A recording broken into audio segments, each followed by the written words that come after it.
Kabar mengejutkan datang dari keluarga besar Raffi Ahmad. Sang ibunda tercinta Ami Kanita atau yang akrab disapa Mama Ami, kini tengah terbaring lemah di rumah sakit.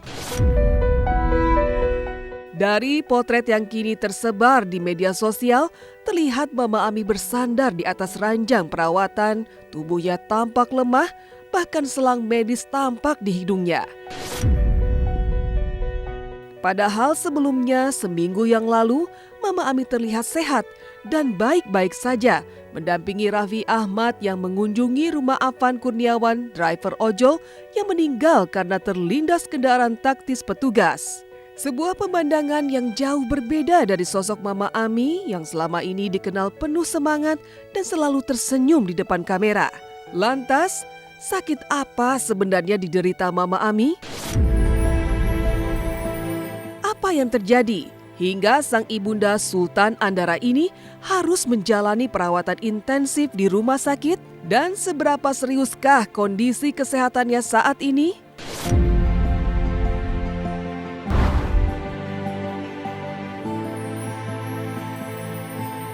Mama aku sakit, berarti tandanya nih, dan selanjutnya harus perhatian lebih sama orang tua. Jadi ada memaknainya, setiap ini pasti kalau Allah kasih itu semuanya ada artinya sebenarnya. Akhirnya Raffi Ahmad pun memposting di akun sosial medianya kemarin yang memperlihatkan tengah berada di Singapura didampingi Nagita Slavina karena Mama Ami sedang dirawat dan akan segera menjalani operasi. Mohon doa untuk Mama tercinta yang akan menjalani operasi besok atau lusa. Semoga diberikan kesehatan, kelancaran, dan ketenangan hati. Amin. Love you, Mam. Tulis Raffi dalam unggahannya. Dalam unggahannya itu, Raffi pun terlihat layaknya seorang anak yang begitu mencemaskan ibunda tercintanya yang sedang sakit, hingga tak henti-hentinya mencium hingga memeluk Mama Ami, sosok yang selalu mencintai dan bahkan mensupport Raffi, yang akhirnya diikuti Nagita ikut memeluk Mama Ami. Namun di balik pelukan hangat itu muncul pertanyaan yang kini menggantung di benak publik. Sakit apa sebenarnya Mama Ami? Apa yang terjadi hingga ia harus menjalani operasi di negeri tetangga? Dan benarkah tekanan pemberitaan tentang Raffi belakangan ini ikut membuat kondisi Mama Ami drop? Mau rezeki, sakit, apapun tuh anggap aja itu jadi hal baik lah buat kita, supaya kalau lagi sakit ya diingetin. Insya Allah kan sayanya sehat, yang betul-betul di luar dugaan. Ya aku sih berusaha membahagiakan semampu aku aja buat Mama. Ya perhatian aja, perhatian tuh kan bentuknya banyak.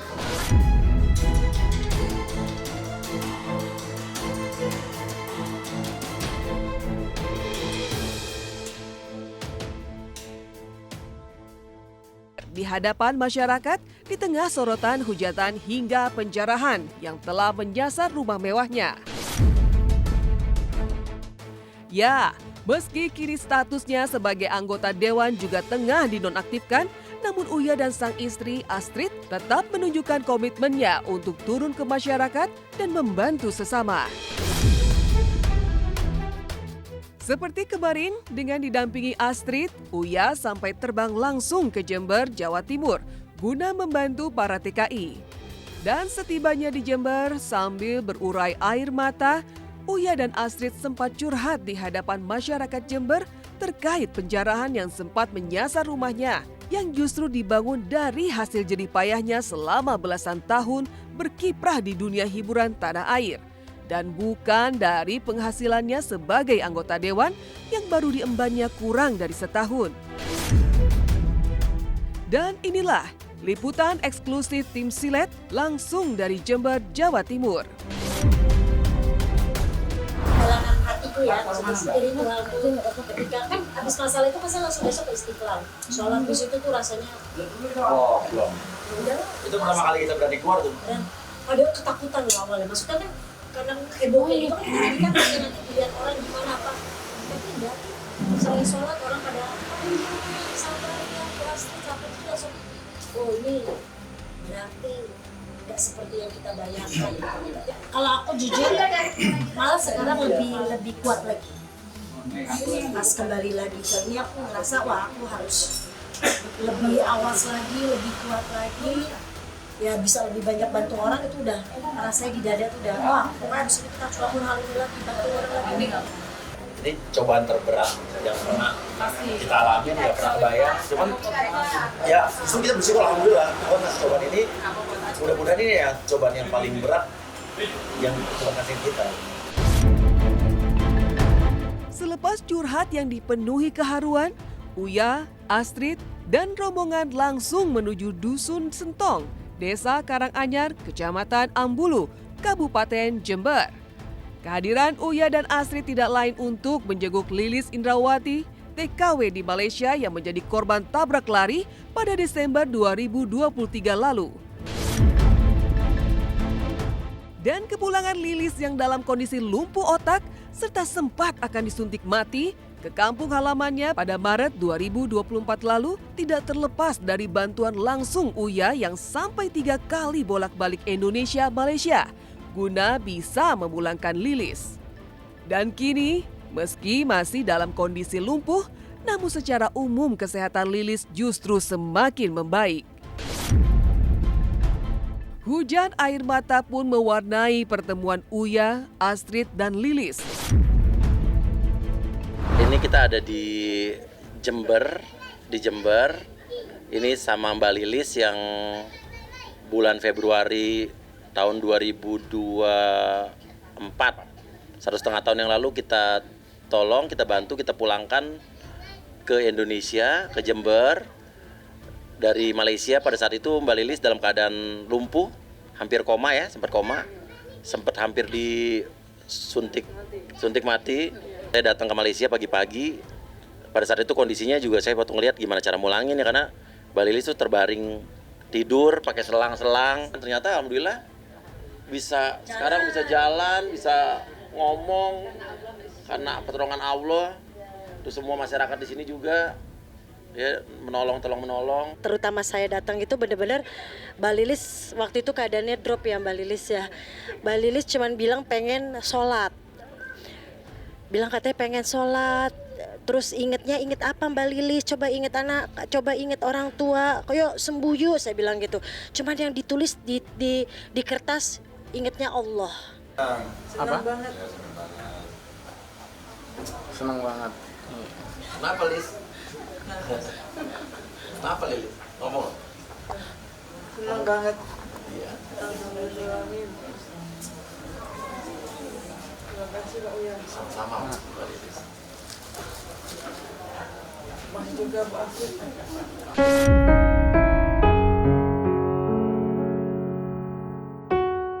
Yang lebih pilu, dari kediaman Lilis, Uya dan Astrid langsung meluncur ke rumah TKI lainnya asal Jember yang bernama Rifa Hamidah yang meninggal di Hong Kong karena sakit kanker. Uya dan Astrid pun ikut menyambut kedatangan jenazah sang TKI yang tewas di negara tempatnya bekerja. Uya sebagai pihak yang turut membantu kepulangan jenazah Rifa kemudian langsung menyerahkan jenazah kepada pihak keluarga yang berkalung duka mendalam. Maka inilah suasana duka pemakaman jenazah Rifa, TKI Hong Kong yang dibantu kepulangannya oleh Uya ke Jember.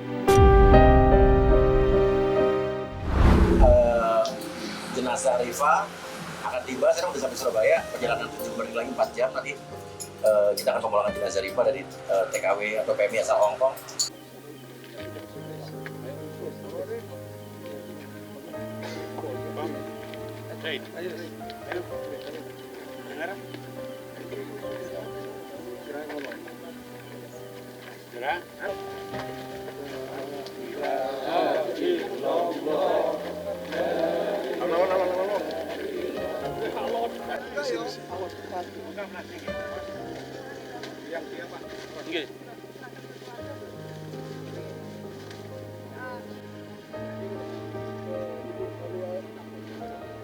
Ahli waris di atas.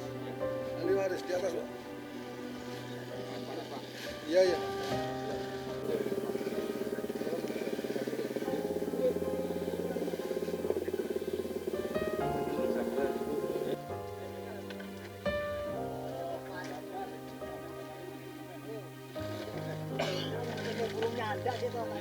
Kita bersama Ibu Sumarni, ini ibunda dari almarhumah Rifa Hamidah.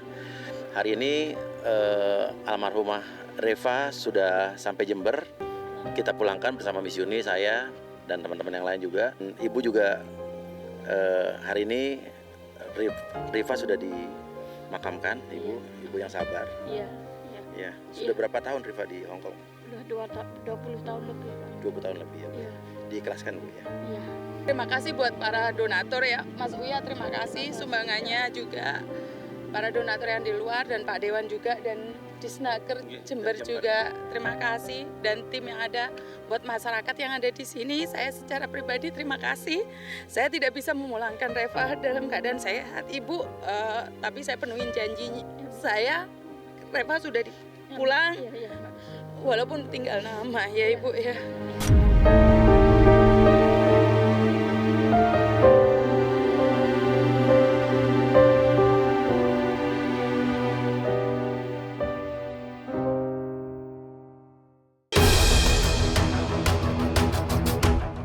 Menepikan kemunculan kembali Uya Kuya di depan publik, di lain kisah yang juga membentot perhatian, ada sidang kasus dugaan pemerasan dan TPPU dengan terdakwa Nikita Mirzani yang kembali penuh drama dan digelar di Pengadilan Negeri Jakarta Selatan Kamis kemarin.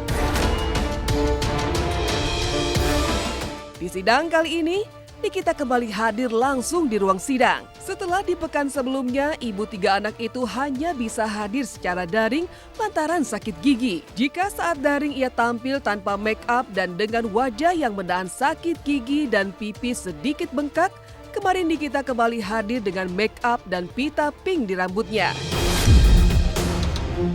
Lantas, apa kata Nikita Mirzani terkait permohonan penangguhan penahanannya yang ditolak majelis hakim?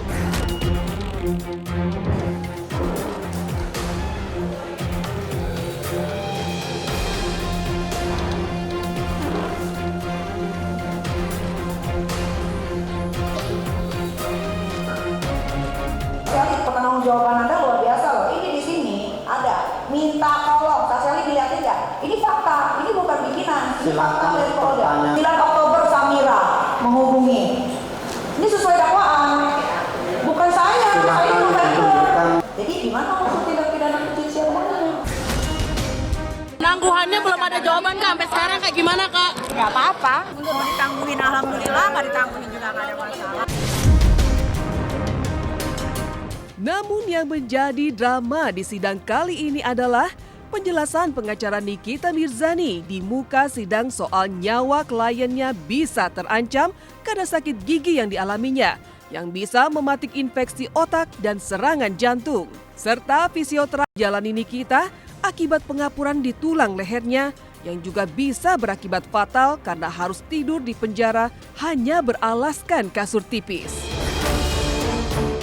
Lantas seperti apa pula penjelasan Nikita sendiri terkait 2 penyakitnya itu yang jika tidak segera ditangani kabarnya bisa merenggut nyawanya? Karena terdapat implan yang pecah, bahasa dari dokter gigi itu crown, pecah, sehingga kalau itu kemudian dibiarkan akan mengakibatkan infeksi itu bisa menyebar kemana-mana. Ada di saluran limpa ya, bahasa dokter itu di saluran limpa, itu dia langsung ke jantung sama otak. Jadi kan aku pernah operasi leher nih, ada pengapuran di nomor 5 tulang, kan sudah pakai pen, cuman karena tidurnya di tahanan, kan kasurnya kan nggak sesuai sama di kamar, jadi ada pergeseran dan ada benjolan. Nah itu harus fisioterapi dulu selama 6 minggu. Kalau masih ada penyempitan, baru nanti dioperasi tindak lanjutnya gitu. Karena kan tulang sumsum leher itu kan dia ada 2 kabel kayak kabel, satu tuh ke otak, satu ke jantung. Ya kalau misalkan dia makin menyempit ya, nauzubillah jangan sampai. Ntar nggak ada Nikita Mirzani. Drama sakit yang dilontarkan Nikita Mirzani sontak mendapat tanggapan dari 2 seterunya, Fitri Sahulteru dan Tengku Zanzabela. Kalau dia sakit ya kita harus punya empati ya, segera sembuh. Ya kalau misalnya katanya implannya pecah ya, ya prihatin juga ya. Semoga dipermudah untuk berobatnya. Jangan ketawa ya gitu. Apa ya? Saya nggak tahu lagi mau ngomong apa. Saya cuman titip pesan ke terdakwa yang tabah dan tawakal dalam menghadapi ujiannya ini. Itu sepertinya nggak ada surat, ini opini saya aja. Karena apa? Karena hakim bertanya, ini beneran sakit atau perasaan sakit? Jadi gitu. Jadi ya menurut saya mungkin apa ya, terbiasa sekali mereka ini untuk tidak klop dengan pH-nya gitu loh. Jadi ya mudah-mudahan bisa menjadi klop lagi ya. Ya kalau dia memang sakit ya saya berempati aja gitu. Semoga cepat sembuh. Ya kalau dia memang sakit ya saya berempati aja gitu. Semoga cepat sembuh. Kalau misalnya ada gosip di luar sana, kok kompak sakit? Hei, nggak usah, mereka berdua manusia-manusia di muka bumi ini banyak yang sakit kok. Karena musimnya juga lagi nggak benar juga. Prediksi, ini A1 versi saya, dia divonis bersalah. Karena saya melihat isi dakwaan dan juga barang bukti yang ditampilkan di persidangan. Saya prediksi sindikat ini akan kegulung.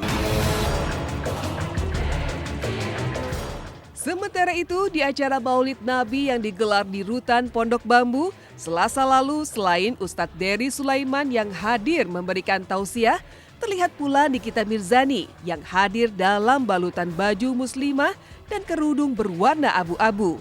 Tidak hanya sekedar hadir, yang juga cukup mengejutkan, Nikita didapuk untuk membacakan sari tilawah. Lantas, apa kata Ustadz Dery terkait penampilan Sari Nikita Mirzani? Dengan menyebut nama Allah yang Maha Pengasih, lagi Maha Penyayang. Sungguh. Karena Niki dengan dandanan sangat sederhana, pakai hijab, dan dapat tugas dari Karutan untuk membaca sari tilawah Al-Quran. Kemudian ngobrol seadanya, Niki minta doa, semoga bisa cepat bebas, nggak lama-lama di dalam. Saya bilang amin. Nasihat saya buat Niki waktu itu kemarin itu cuma perbaiki amalan, perbaiki diri. Saya juga 1000% yakin itu anaknya Bapak Ridwan Kamil, Beralih dari drama sidang Nikita Mirzani tentang kondisi kesehatannya, berikutnya yang tak kalah panas ada Lisa Mariana yang juga sempat absen karena kondisi kesehatannya. Lisa Mariana kembali muncul kemarin di Bareskrim Mabes Polri ditemani kuasa hukum dan kekasih berondongnya untuk menjalani pemeriksaan lagi sebagai terlapor dalam kasus dugaan pencemaran nama baik yang dilaporkan oleh mantan Gubernur Jawa Barat Ridwan Kamil. Dalam pemeriksaan kemarin, sekitar 15 pertanyaan diajukan penyidik yang berkisar pada hasil tes DNA termasuk permintaan Lisa untuk melakukan second opinion atau tes DNA kedua di Singapura.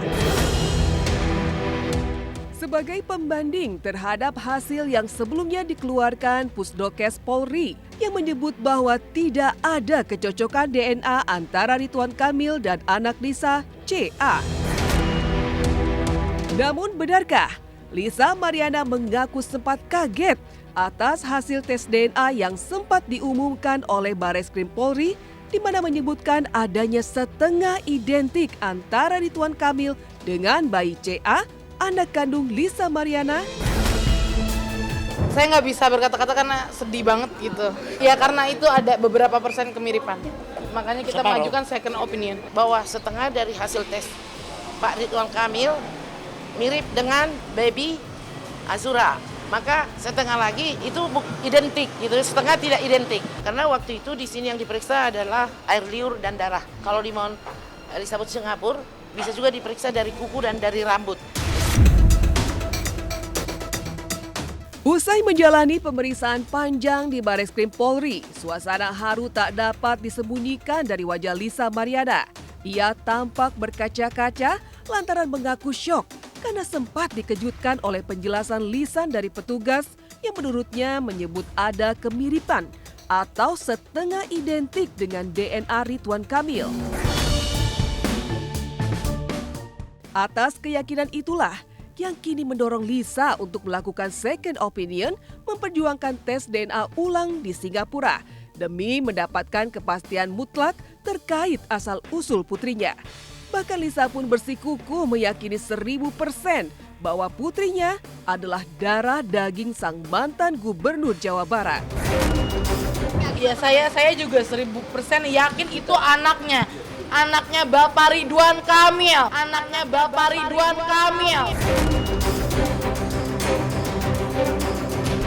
Karena saya syok tadi lihat di atas hasilnya, sampai saya udah nggak bisa ngomong dan saya udah cukup mau serahin ke ibu. Saya nggak bisa ngomong apa-apa karena saya lihat ada kemiripan. Kalau mereka mengajukan tes DNA ulang, kami tegaskan sekali lagi tidak ada dasar hukumnya. Kenapa? Karena hasil dari Labdorkes Mabes Polri terkait dengan tes DNA antara Pak Ridwan Kamil, LM dengan JA itu final. Karena kan ini kan fakta ilmiah yang kebenarannya ya sah secara hukum 99,99%. Jadi kalau mereka mau mengajukan tes DNA ulang dan mengajak kita, sekali lagi kami tolak. Namun, yang juga jadi sorotan, di tengah pusaran polemik yang menghebohkan publik, siapa sangka hati seorang Lisa Mariana justru tengah bersemi. Diam-diam hadir sosok pria muda yang selalu setia di sisinya. Sosok itu adalah Andri Aan, pria berondong yang belakangan kerap terlihat mendampingi Lisa dalam setiap langkah, bahkan hingga ke Bareskrim Polri kemarin. Dan yang mengejutkan, Lisa secara terbuka mengaku dalam waktu dekat akan ada pertemuan keluarga. Andri baru ini aja, deket aja, support aja. Akan ada pertemuan keluarga. Orangnya baik Pak. Pertemuan keluarga kan ini tabayun aja. Ya kita dekat udah beberapa waktu ke belakang. Sekitar 2 bulanan ya. Awalnya ya cuman aku tuh pengen semangatin dia gitu kan. Karena aku lihat dia sosok wanita yang hebat. Dia banyak banget support aku gitu. Karena dia tuh sebenarnya ya kalau misalnya di luar dari kasus dan segala macamnya dia tuh lucu banget. Selagi ada dia happy aja.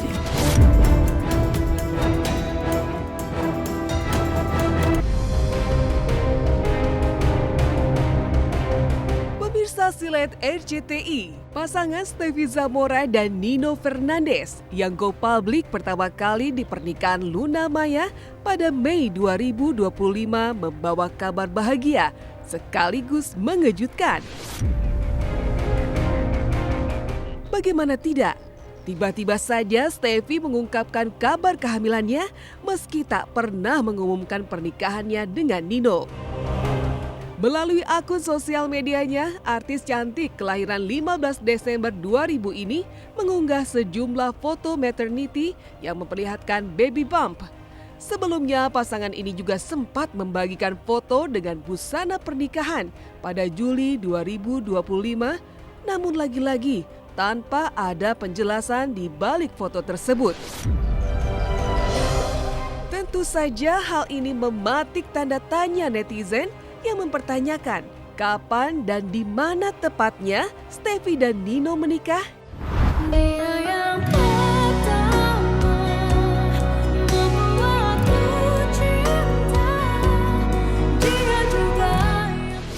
Sangat support pasti. Sangat support. Kalau nggak mungkin di sini. Tapi bakal syuting tinggal nggak apa-apa ya? Bakal syuting. Iya. Tapi sekarang Mas Stevie lagi manja-manja ya, kan lagi hamil. Pertanyaannya narik banget ya. Udah. Kayak mau Noel gitu. Siapanya Rika udah berapa bulan sih Kak Stevie Kak? Jadi di menikah.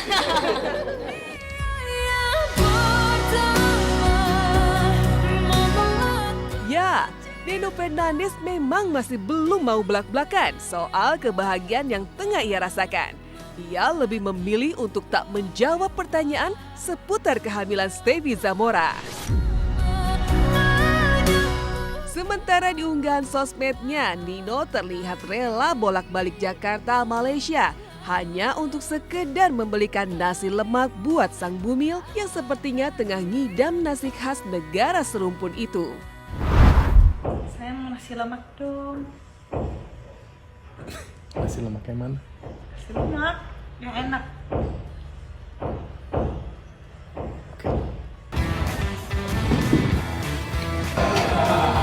Jadi for you. Thank you. Okay.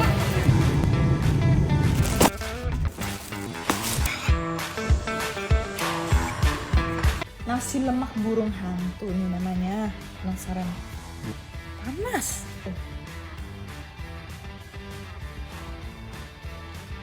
Enak kan? Berbahagia dong Kanino, udah berapa bulan sih Kak Stevi? Sedikit aja dong, kan kabar bahagia Kanino. Kabar bahagia aja. Ini teman-teman udah nungguin banget. Udah berapa jawabannya sih aja Kanino nggak apa-apa. Kemarin sampai jalan-jalan ke Malaysia Kanino, itu lagi ngidam apa gimana Kanino? Mas Kanino becek Kanino. Sempet. Mas Kanino becek. Gimana?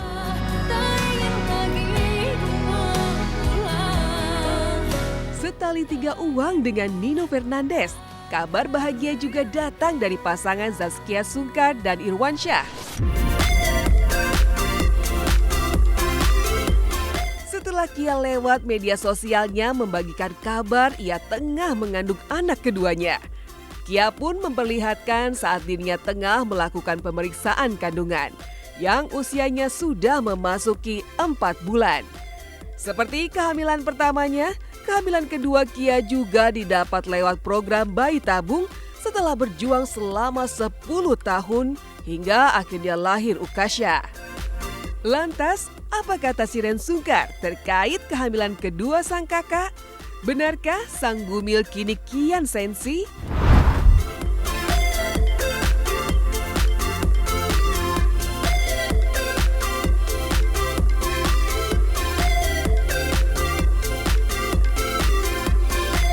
Ketika Kia hamil, sensitif.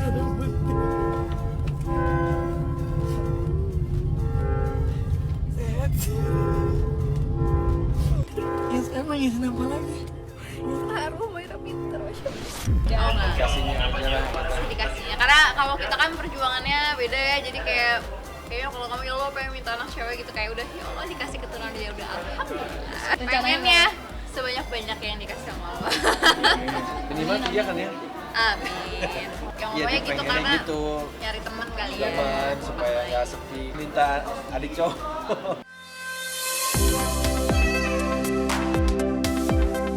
Di tengah kabar kehamilan keduanya, lagi-lagi lewat media sosialnya, Kia membagikan aktivitas liburannya di Bali bersama sang suami Irwansyah dan kedua buah hatinya, Ukasha dan Humairah. Sayang abang. Lagi asik nonton nih. Sayang abang. Oh, nyanyi juga. Udah minta ya, maksudnya adanya maunya kembar katanya, ya amin aja kan, biar aja kan cowok. kembar amin. Meski berbeda kisah, Billy Syahputra juga dengan bangga memamerkan kehamilan Vika Kolesnaya yang tiba-tiba telah menapaki trimester kedua atau usia kehamilan 4 bulan. Tidak cukup sampai di situ saja, Billy juga memamerkan sesi maternity shoot yang baru-baru ini dijalani model 25 tahun asal Belarusia tersebut. Padahal sampai saat ini, Billy belum pernah sekalipun mengumumkan secara resmi pernikahannya dengan Vika yang kerap disapanya Princess.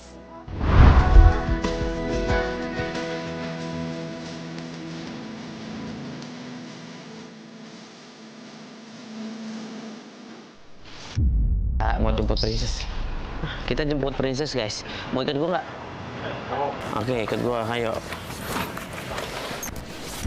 Gimana bang, pas kamu mengandung tuh bang? Hah? Mengandung Jadi bapak bang, ngobrol-ngobrol. Ya alhamdulillah. Ya doanya yang terbaik lah, kalau misalkan nanti gue jadi bapak, ya doain ya yang baik-baik, bini gue sehat. Kapan bang babynya? Terus babynya sehat, iya.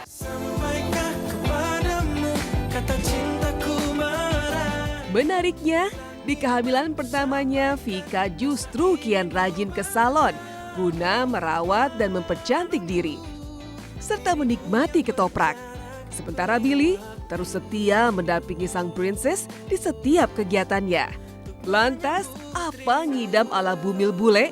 Benarkah ketoprak jadi makanan ngidamnya? Lalu apa kata sahabat-sahabat Billy yang langsung memberi wejangan dan nasihat akan menjadi bapak? Guys, aku sudah datang ke salon bikin kuku. Aku sudah selesai manicure, selesai treatment dan masak. Ini aku masak dinner, hati ayam sama telur. Waduh, bule makan ketoprak. Waduh, mantap gas. Widih. Ngidam-ngidam apa? Ya paling mual-mual aja sih. Apa sih kok jadi nggak ada ngidam, dia suka ini aja sih, apa makan daging gitu-gitu. Si Billy ini juga ngaget-ngagetin ini. Tiba-tiba udah mau punya baby dia kan. Kita tunggu dulu, kita tahu dia sebenarnya udah punya pasangan, tapi ya kita tunggu momen-momennya dia ternyata menunggu baby. Kalau aku sih sebagai temennya, teman main, teman kerja juga di TV, selamat untuk Billy. Mudah-mudahan keluarga barunya nanti bisa menambah kebahagiaan, anak yang ditunggu juga sehat dan mewarnai kehidupan Billy dan istri yang. Ya seneng, alhamdulillah kalau memang sehat ibu dan babynya buat Billy. Ya selamat jadi ayah. Ya alhamdulillah, masya Allah, Billy udah hamil 4 bulan, Vika. Ada ntar hari apa ya, dia juga aku nge-MC namanya ini apa namanya, baby gender reveal, gender bendil. Ya tanggal berapa gitu, ntar insya Allah doain aja ya. Acaranya tuh di Jakarta, ntar di taman gitu. Doain aja lancar segala macem. Pokoknya aku juga udah ngedoain. Sampaikan kepadamu kata cintaku merayu.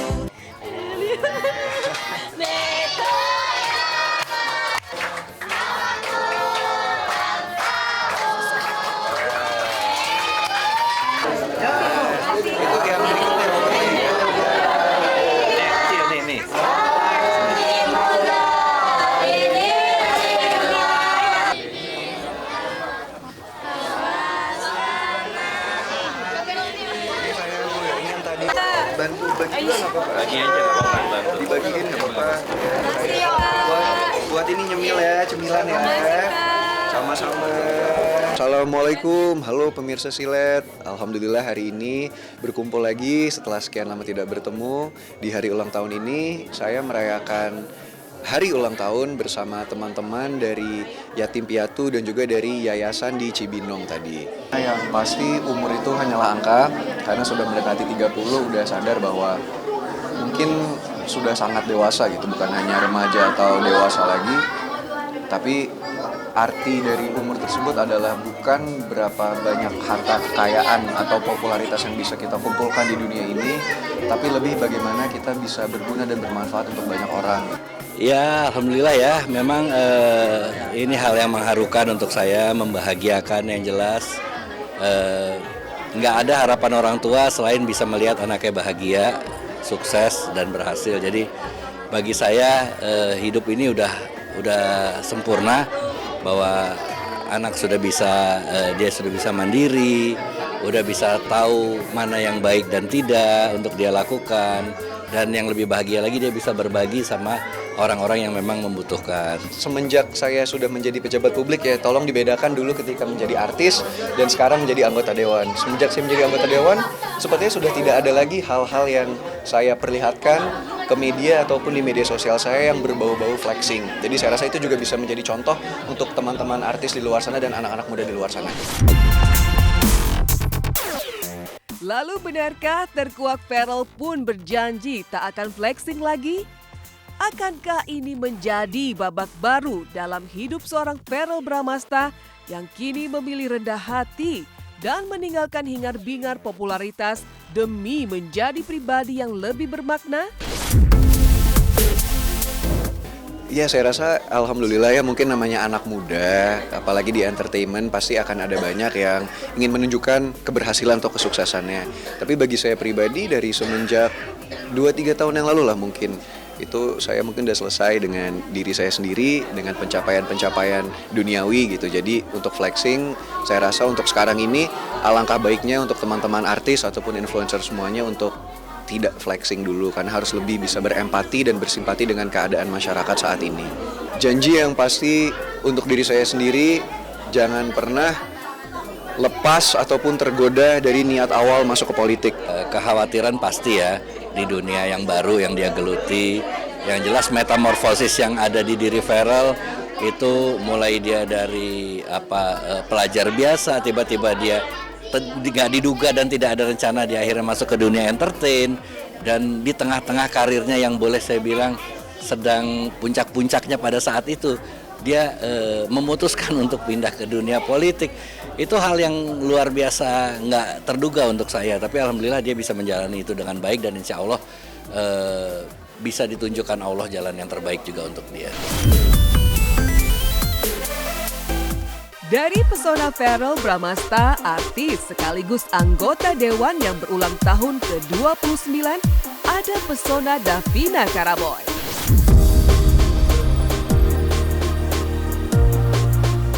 Pesonanya seolah mampu membuat siapapun yang melihatnya tertegun. Ya, nama Davina Karamoy kian bersinar di jagat hiburan tanah air. Wajah cantiknya yang mempesona berpadu dengan kepercayaan diri tinggi menghadirkan aura dan elegan yang sulit diabaikan. Setiap gerak-geriknya di layar kaca selalu berhasil mencuri perhatian, membuktikan bahwa pesona Davina bukan sekedar paras menawan.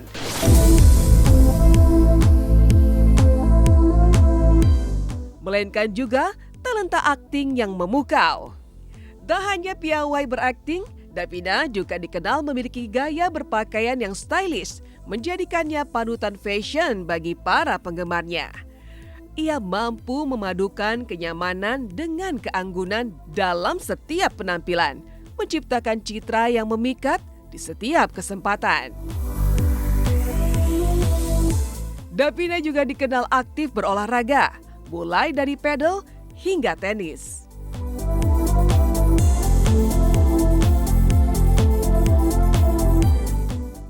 Dan kini sebuah pertanyaan pun mulai berhembus. Benarkah Desta termasuk salah satu pria yang terpikat oleh kecantikan Davina Karamoy? Spekulasi ini pun semakin menambah daya tarik sosok Davina, yang pesonanya seolah tak pernah gagal membuat hati para pria bergetar.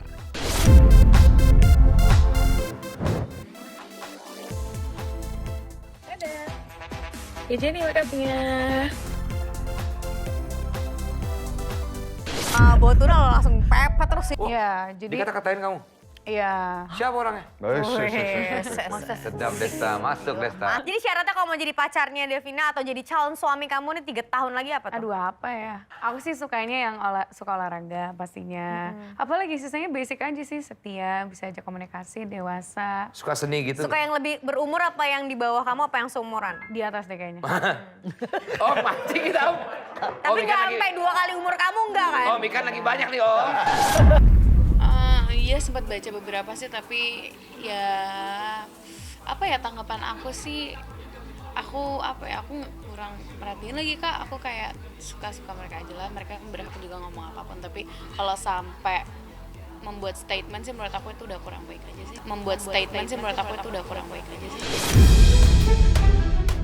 Lebih ke kalau ada libur sih aku pasti sempatin buat olahraga. Aku lagi suka paddle, tenis, atau lagi kedua itu aja sih. Ya lagi suka aja sih, seru. Di balik senyum manis dan aura mempesonanya, siapa sangka Davina Karamoy menyimpan kisah masa lalu yang nyaris tak terbayangkan. Sosok yang kini bersinar di dunia hiburan ini ternyata dilahirkan sebagai bayi kembar 5. Namun takdir berkata lain. 2 kembarannya tak berkembang sejak dalam kandungan dan 2 lainnya meninggal saat dilahirkan. Hanya Davina seorang yang berhasil bertahan dan tumbuh menjadi sosok sekuat dan secantik sekarang. Jadi aku sama kakakku itu Sandy Sando cuman beda setahun. That's why kembaran aku nggak berkembang. Jadi aku mungkin cerita lagi ya, siapa tahu ada yang belum tahu. Betul. Jadi ternyata bukan 5 bulan ketemu aku. Jadi waktu kakakku itu umur 6 bulan bayi, mama aku itu langsung isi aku. Dan pas dicek di USG 3 bulan pertama kalau nggak salah di USG itu tuh aku ada 5. Sebulan kemudian di USG lagi ternyata yang 2-nya nggak berkembang, sisa 3. Karena kan harusnya kalau lahiran sesar itu ada jaraknya kan untuk biar rahimnya pulih kembali, tapi memang langsung isi ya guys. Jadi sisa 3. Sampai bulan ke-9 lahiran, 2 kembaran aku itu tuh meninggal, tapi udah keluar dua-duanya, satu cewek satu cowok. Jadi aku sisa sendiri begitu guys. Jaraknya mungkin aku bisa hidup semua kali ya 5. Berarti kita ada berapa tuh? Sandri, Sandro, Devina. Siapa tuh cowok? Devano. 2, 7. Sandri, Sarah, Nona. Ada 9 guys kalau saya hidup semua. Bakal ramai banget. Gini aja udah ramai banget, kalian bisa lihat kan?